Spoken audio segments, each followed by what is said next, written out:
Ovarian stimulation है, जिसमें हम ओवरी को स्टिमुलेट करके एग्स बनाते हैं, वो प्रोसेस में क्या होता है।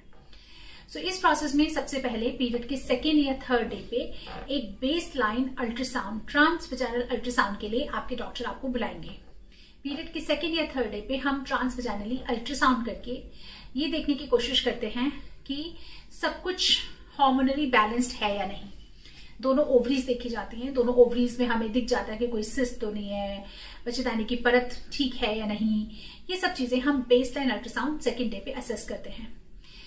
अगर हमें अल्ट्रासाउंड ठीक दिखता है, ठीक मतलब कोई सिस्ट वगैरह नहीं है और ओवरी के जो फॉलिकल्स हैं, जैसे हम एंट्रल फॉलिकल्स कहते हैं, वो सब कोहेरेंट दिख रहे हैं। कोहेरेंट मतलब लगभग एक साइज के दिख रहे हैं, तो उसी दिन से डॉक्टर आपके एग बनाने वाले इंजेक्शंस शुरू कर सकते हैं, जिन्हें हम गोनाडोट्रोफिन इंजेक्शंस कहते हैं।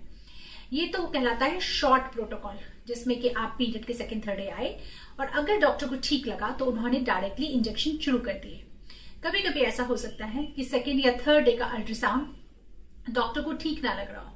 ठीक ना लगने का मतलब है कोई सिस्ट है, कोई रसौली है, कोई फॉलिकल्स का जो साइज है वो डिसकोहेरेंट सा है, इनकोहेरेंट है, मतलब कोई अंडे बड़े हैं, कोई अंडे छोटे हैं। तो उस केस में कभी कभी डॉक्टर लॉन्ग प्रोटोकॉल चूज करते हैं।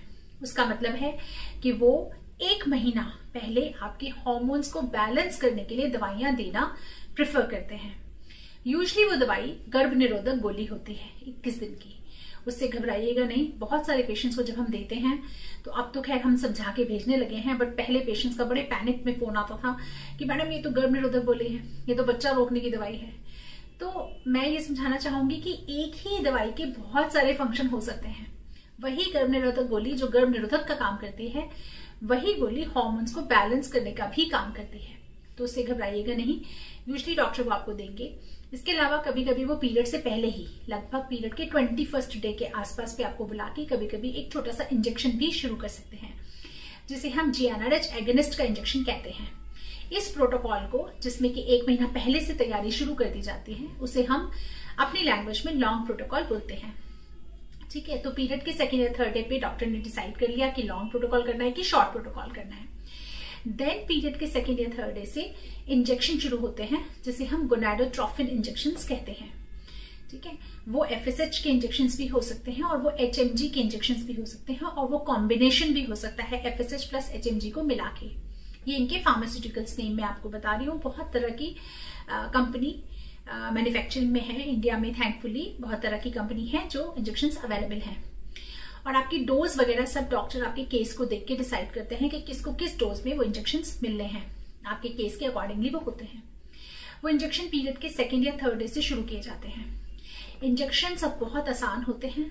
सारे इंजेक्शन आप खुद भी लगा सकते हैं और आपके हस्बैंड या घर में कोई भी जो सीख ले वो इंजेक्शन लगा सकते हैं। बिकॉज अधिकतर इंजेक्शन सबको आप पेट में सबक्यूटेनियस लगा सकते हो। सबक्यूटेनियस मतलब फैट में लगाना, फैट में मतलब पेट में लगाना। ठीक है, पेट में फैट के अलावा और कुछ होता ही नहीं। तो इंजेक्शंस को लेके बिल्कुल नहीं डरना है। मतलब ये इंजेक्शन गलत लग ही नहीं सकते, इसीलिए वो पेशेंट को दे दिए जाते हैं या पेशेंट के हस्बैंड को दे दिए जाते हैं, क्योंकि हमें पता है कि वो गलत लग ही नहीं सकते। बस फैट पकड़ना है, छोटी सी नीडल है और लगा देना है। अगर आप खुद से इंजेक्शन लगाना या आपके हस्बैंड या घर में कोई इंजेक्शन लगाना सीख लेता है तो आप रोज रोज अस्पताल आने जाने के कष्ट से बच सकते हैं। ये नहीं कि आप कभी कंपाउंडर ढूंढ रहे हैं, नर्स ढूंढ रहे हैं, अस्पताल जा रहे हैं। आप एक बहुत सिग्निफिकेंट पार्ट IVF का जो इंजेक्शंस का है वो आप खुद से मैनेज कर सकते हैं।